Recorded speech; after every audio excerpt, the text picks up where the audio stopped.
Hola, muy buenos días. Con el gusto de saludarlos a todos ustedes desde nuestra sede en Morelia, saludando a nuestras y ahora ya con el equipo aquí en la casa pastoral, pero no sé si está funcionando el audio. Si me confirmas, Nelly, porque no veo que estén avanzando las pelotas en el micrófono. Entonces, nada más necesito saber si sí estamos funcionando. Bueno, se mueve nada más un par de pelotitas. ¿Estamos bien? ¿Sí hay audio? Bueno, yo voy a seguir en lo que recibo la confirmación de que estamos trabajando ya normalmente. Como saben, el equipo se tuvo que arreglar, dar una actualizadita, un mantenimiento, una compostura por ahí, y parece que ya está funcionando. Bien, entonces, después de haber saludado con mucho cariño a todos desde nuestra sede en Morelia y nuestras queridas extensiones, vamos al tema de esta mañana, que es el cristiano y su dinero. Bueno, deben saber primero que nada que es un tema, bueno, voy a decirlo como yo lo diría, ¿no? No debería de ser, pero es un tema incómodo. Es un tema incómodo porque la gente, para hablar de dinero, se puede poner a la defensiva. Y es evidente que hay razones para que las personas se pongan a la defensiva. Primero, porque, como decían nuestros antecesores, el dinero no crece en los árboles, ¿verdad? No es fácil ganarlo, la vida es difícil.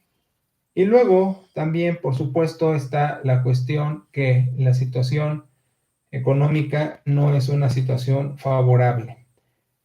De hecho, podríamos hablar bastante de esto, pero lo voy a dejar nada más de que es una situación problemática la que estamos viviendo en el país.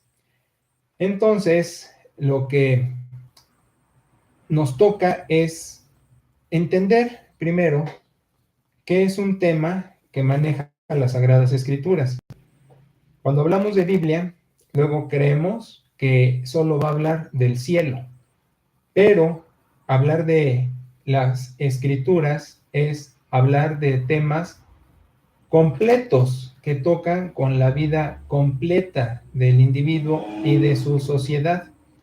Entonces, como la Biblia habla de la vida sexual de la pareja, como la Biblia habla de la educación de los hijos, como la Biblia habla de comportamientos de carácter ético y, por supuesto, muchas cuestiones doctrinales, aunque su objetivo principal es hablar de Jesucristo como Salvador Señor, pues toca diversos temas y también toca el dinero, el tema del dinero.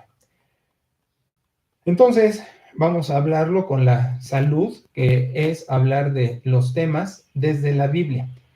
Y eso nos da la ventaja y la oportunidad de que podemos tratar lo que sea, dado que viniendo como principio escritural, pues viene patrocinado por Dios, por quien también, con su permiso y patrocinio, hacemos esta emisión.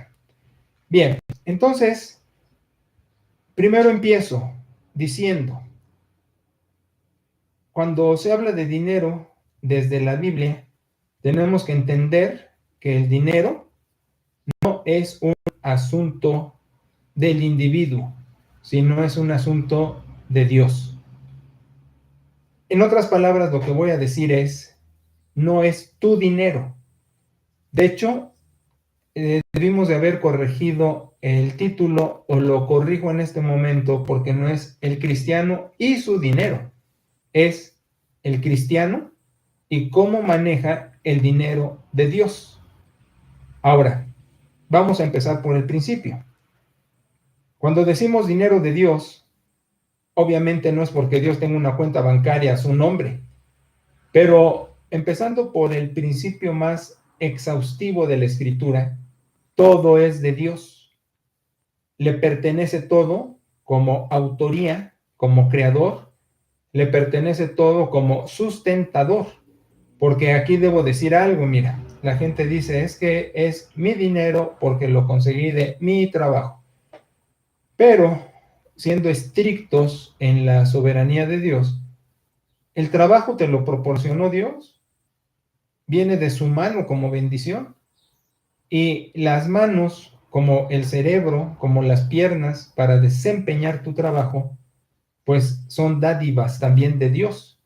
Entonces, hablando estrictamente, todo viene de Dios, como creador, como autor y como sustentador.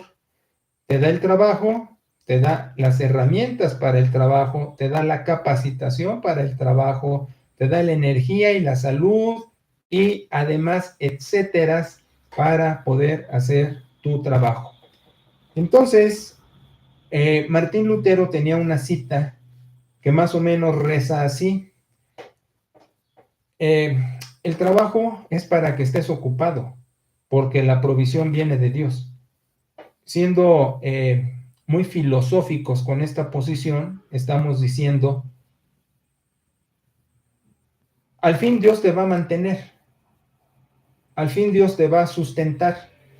Entonces, tu quehacer es para tu realización técnica, profesional, eh, obrera, en fin, en otras palabras, para no estar inactivos y sentirnos productivos y sentirnos realizados, porque al final también el sentido del logro es una necesidad. Entonces, cuando hacemos cosas, nos sentimos bien. Entonces, cerrando ese momento filosófico que al fin Dios te va a sustentar, el quehacer es más de tipo terapéutico para que te sientas realizado con lo que haces, pero todo viene de Dios. Ahora, yo no puedo decirle esto a un inconverso porque obviamente su a priori ya empezó mal. Si no cree en Dios o cree pero no sabe que todo es de Dios y que el trabajo y capacitación y físico y todo le da para poder trabajar, pues nunca podremos llegar a nada. Esto es un mensaje, es un contenido para personas que tienen a Jesucristo en su corazón. Teniendo a Jesucristo en su corazón como Señor y Salvador, luego entonces viene esta sucesión de información donde puede entender que el hombre solo es un administrador de los recursos de Dios. La palabra griega economos es la ley de la casa. Icos, casa, nomos, ley, tratado. Entonces, economía, economos, es el que administra los recursos de alguien. Entonces, insisto que un inconverso no podría haber creído que todo viene de Dios. Es el creyente el que tiene esa tesis fundamental. Todo viene de Dios. Y viniendo todo de Dios, entonces comprendo que el trabajo viene de Dios y que la remuneración del mismo viene de Dios. Ahora, voy a decirte algo más. Nos podemos ir con la finta de que el dinero es el elemento esencial para nuestra vida. Pero debemos entender junto con esto que hay muchas cosas alrededor que no vienen del dinero o que no proporciona el dinero, pero que también dan una satisfacción a nuestra existencia. Y voy a poner un ejemplo de unos pósters que luego se ven por allí, que dicen más o menos lo siguiente: con dinero compras una casa, pero no un hogar. Con dinero compras una cama, pero no el sueño. Con dinero compras la despensa del súper, pero no una buena digestión. Con dinero compras la medicina o la consulta del doctor, pero no la salud. Entonces, puedo ponerle más etcéteras, pero podemos entender que alrededor de nuestra existencia hay demasiados factores que no solo son eh, emanados del dinero. Incluso, vámonos a lo trágico. Cuando hay catástrofes, entonces la gente dice, para una satisfacción y un confort personal, hubo pérdidas de carácter material nada más, mas no de vidas humanas. Entonces, así distinguimos también que el recurso material al fin es eso, y la vida y lo que hay alrededor de la existencia, pues obviamente es un factor mucho más fuerte y mucho más valioso. Incluso también se dice que el dinero va y viene como una manera de hacer ver que también esto solo es temporal, ocasional y hasta cierto punto efímero. Entonces, yo no estoy diciendo que no tenga valor, pero sí estoy diciendo que no tiene el valor que luego se le da. Entonces, aquí hay más elementos para destacar. Por ejemplo, ¿está mal que el cristiano quiera o pretenda progresar económicamente? La respuesta es negativa. No, no está mal. Está bien que un cristiano quiera progresar. Jugando con la semántica, que esta es una parte de la lingüística, que es el manejo de las palabras para la redacción, la sintaxis, la comprensión, yo hago diferencia entre ambición y codicia. Podrían ser sinónimos, pero jugando con la semántica hago la diferenciación. Por ejemplo, codicia es el lado negativo de la aspiración y ambición es el lado positivo de la aspiración. Explico. Que un cristiano diga, yo ambiciono estudio, progreso, trabajo, empresa, emprendimiento, quiero generar recursos, quiero crear riqueza, quiero crecer, es totalmente legítimo como ambición. Cuando es como codicia, entonces yo digo es ilegítimo y te explico. La codicia es hacer del dinero un fin, no un medio. Codicia es rivalizar con tu prójimo, cualquiera que éste sea, para tener más. Codicia es el afán materialista. Codicia es creer que el dinero y lo que proporciona satisface o completa la vida al 100. Codicia es la sensación de vacío hasta que tengo el satisfactor material.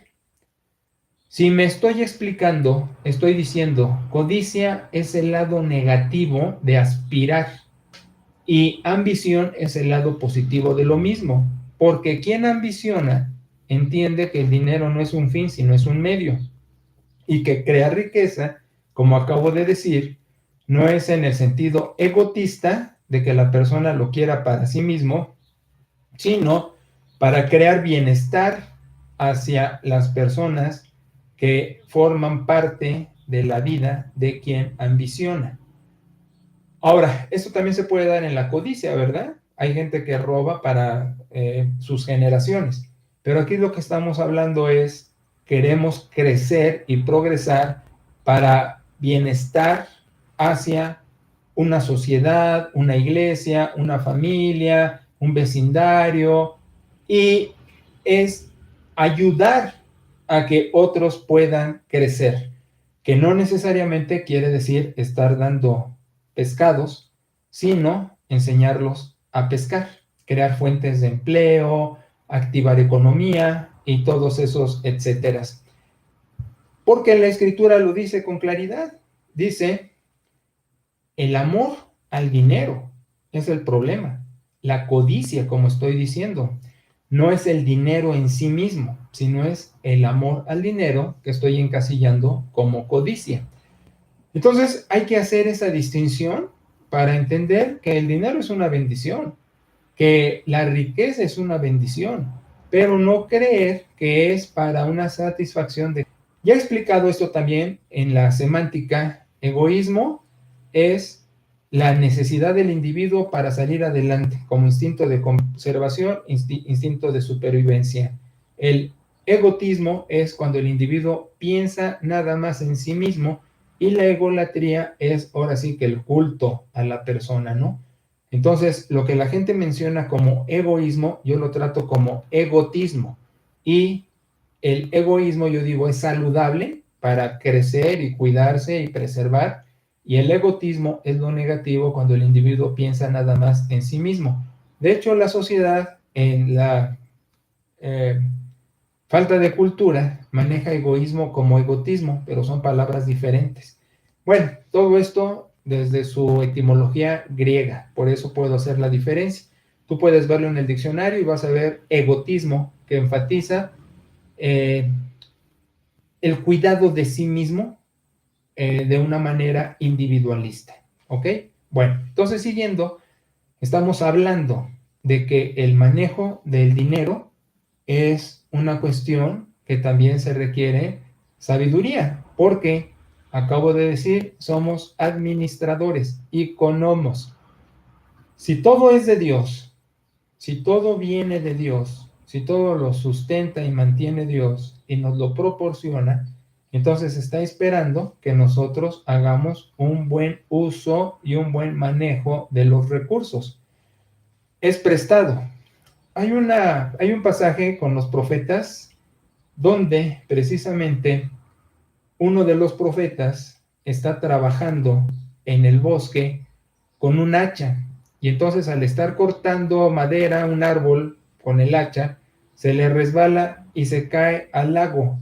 Y entonces exclama el profeta: era prestada, con angustia, porque acaba de perder el hacha que fue al fondo del lago. Así estoy ilustrando que todo es prestado. Mira, como dije que el dinero va y viene, también está escrito en la Biblia: nada hemos traído a este mundo y nada nos vamos a llevar. Todo es prestado para usarlo temporalmente, en el aquí y ahora.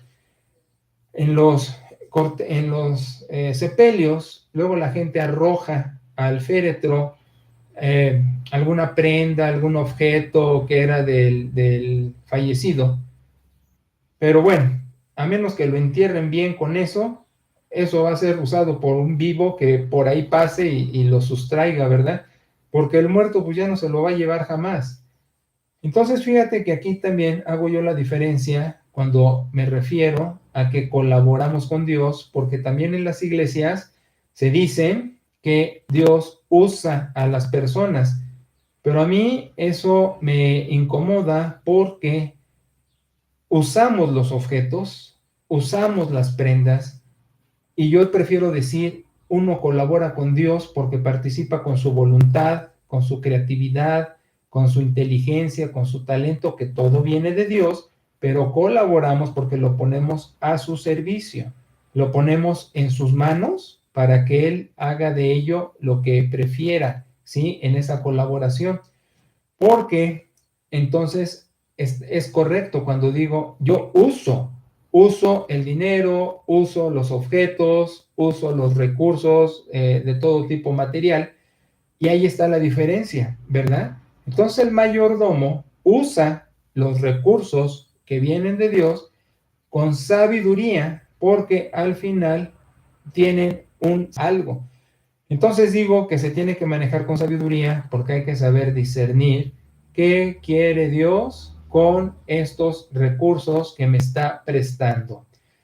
Y en esta economía, en esto que somos administradores de Dios, pues date cuenta la enorme gama de recursos que nos es proporcionada, desde la vida, desde la salud, desde el talento, la inteligencia, la capacitación, la escuela, las habilidades, la experiencia, ¿sí? Y lo que proporciona a nuestro alrededor como personas, como objetos, como dineros, como cualquier otro utensilio que esté para un uso y este obviamente cumpla hacia un fin.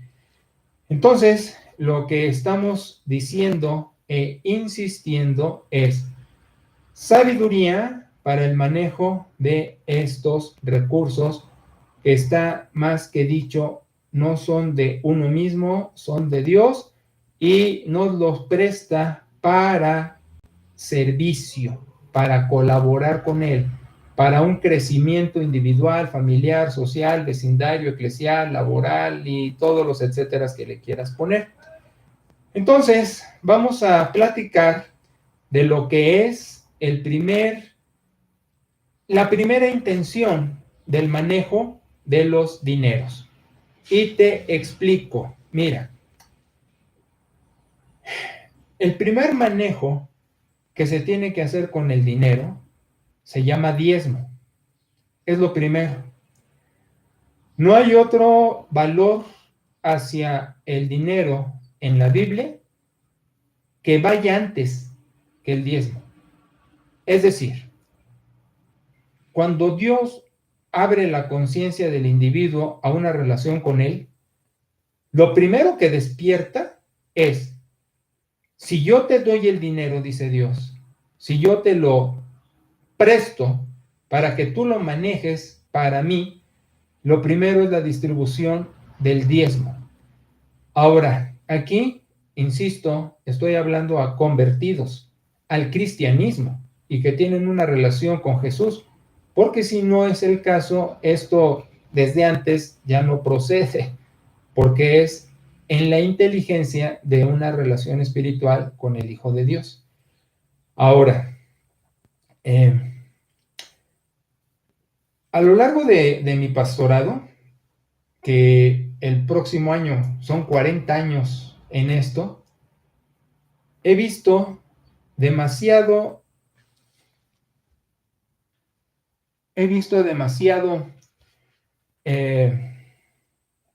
¿cómo te digo? Pretexto y evasión de lo que es el manejo del diezmo. Frases como, en la iglesia es un sacadero de dinero, o yo manejo mi diezmo como mejor pienso. Por ejemplo, lo doy a un limosnero, lo invierto a una casa de orfandad, o ¿por qué tiene que ser el diezmo? Yo voy a dar de lo que me sobra, si es que sobra. Y pues quizás unas frases más, unas menos, pero van por allí. Otra podría ser, ¿y para qué quieren en la iglesia dinero? Si es de cuestión espiritual, no es de cuestión lucrativa ni material. Y luego una que también sucede, ¿verdad? Es para que se enriquezca el pastor. Es para fines perversos. Ahora, déjame decirte que sí es cierto que el manejo del diezmo ha sido pervertido por individuos y por agrupaciones. Es verdad. Así como ha habido casos de inmoralidad sexual entre el sacerdocio y el pastorado, sabemos de sacerdotes homosexuales y pederastas, como sabemos de pastores adúlteros y fornicarios.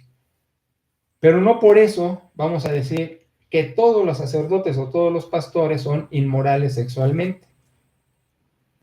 Quizás deberíamos decir que son las excepciones, en el mejor de los casos, aunque en algunos casos puede haber un grupo fuerte de este tipo de malos elementos. Sin embargo, regresando al diezmo, aunque sí ha habido individuos y agrupaciones que han hecho mal uso de esto, y una de las últimas cosas muy conocidas respecto a eso fue este amigo, bueno, le digo amigo, no es mi amigo, ¿eh? Pero este señor de los aaronitas. Y este sujeto pues está en la cárcel, ya con eso digo todo, ¿no? Con toda la tergiversación y perversión y fraude que hizo respecto al tema. Entonces,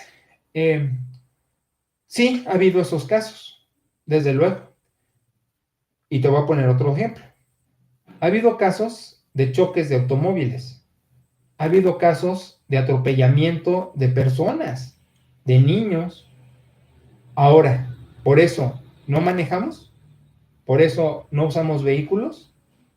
Ha habido casos de que se caen los aviones, de que chocan, pero por eso ya no hay vuelos. Ha habido casos de autobuses de pasajeros que se despeñan en el precipicio. Por eso ya no hay corridas de autobuses. Te estoy usando estos ejemplos comunes para hacerte ver que en la vida sí hay circunstancias adversas sobre temas saludables, pero no porque hay estas circunstancias adversas dejamos de manejarnos en este tipo de recursos o de temas saludables como le estoy diciendo. Entonces, aunque sí ha habido ese tipo de problema, insistimos, el diezmo es el primer valor escritural que se le da al dinero. Ahora, antes de seguir con este tema, yo planteo lo siguiente.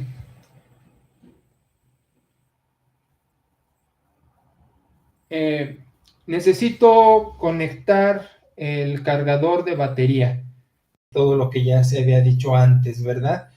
Entonces, seguimos agradeciendo su comprensión. Bueno, entonces decimos, el diezmo es el primer valor sobre el dinero y sobre n cantidad de pretextos y sobre los casos donde ha habido perversión del mismo, lo que yo recomiendo es lo siguiente: asegurarse de que el diezmo está manejado de manera adecuada en la congregación. Voy a poner el ejemplo de nuestra propia iglesia.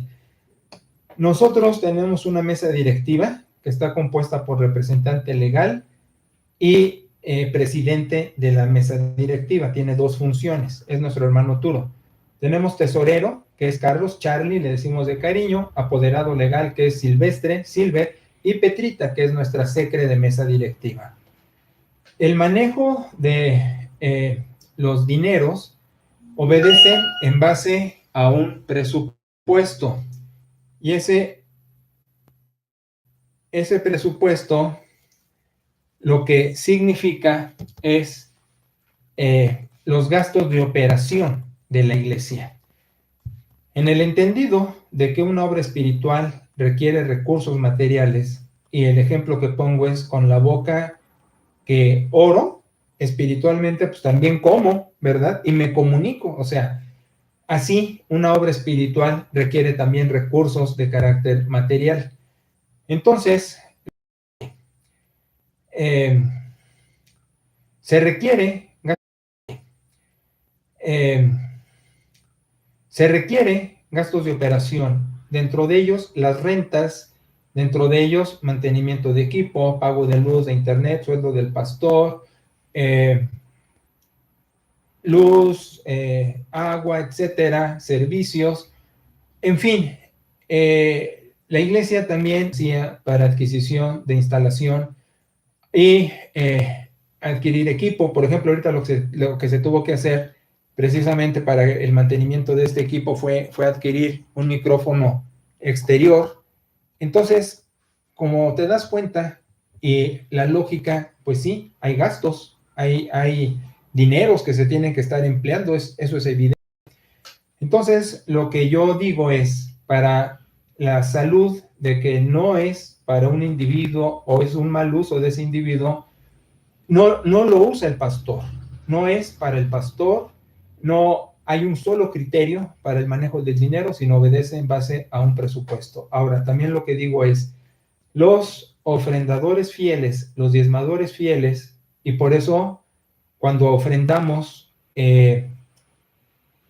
a través de la sucursal bancaria como cajero permanente o depósito en ventanilla o transferencia por los equipos celulares a la cuenta de la iglesia, mandamos un WhatsApp a Turo al presidente de la mesa directiva para informarle: acabo de depositar tanto y soy yo, porque así él lleva un registro de los ofrendadores fieles.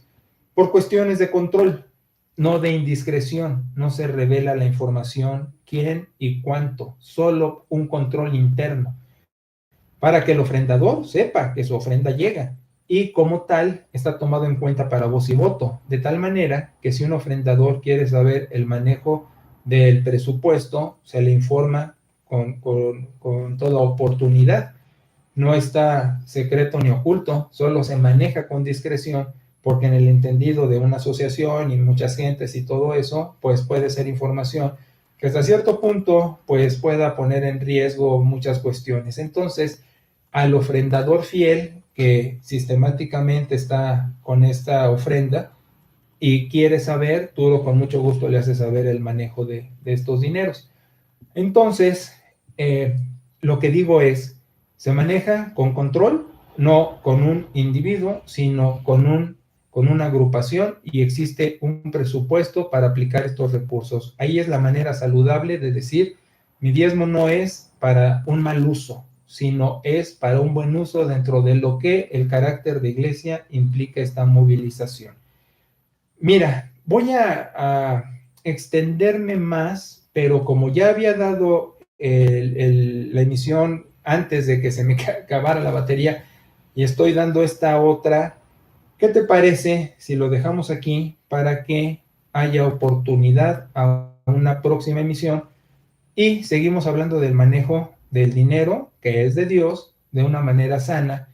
Y sí puedo seguir manejando esta cuestión de ofrenda, pero también sugerencias para un buen manejo del presupuesto individual, familiar, etcétera, porque parece mentira, pero pudiera pasar que hay gente adulta que es un poquito desorganizada con estas cuestiones, y para el buen manejo y el control interno de la economía familiar, pues daré algunos tips de cómo puede manejarse mejor los recursos de cada quien, como sugerencias. Si tú lo manejas ya bien, qué bueno, y si puedes recibir alguna sugerencia, mejor, y si puede serte de ayuda, pues qué tanto mejor. Entonces, yo creo que vamos a dejarlo aquí. No tengo presente cuánto tiempo duró antes de la interrupción de la batería, pero para no cansarlos, yo prefiero, si puedo decirlo así, dejarlos picados y entonces esperar la siguiente emisión, de donde ofrezco ayuda para el presupuesto familiar, individual, si es preciso, si eres estudiante, en fin, ama de casa, etcétera, para el manejo de tus dineros, de Dios que te da para que sepas manejarlo con sabiduría. Te agradezco mucho tu paciencia, recién estamos estrenando la actualización del equipo, entonces así quedamos. Bendiciones para todos, un saludo muy cariñoso desde nuestra sede en Morelia y hasta la siguiente emisión. Hasta pronto.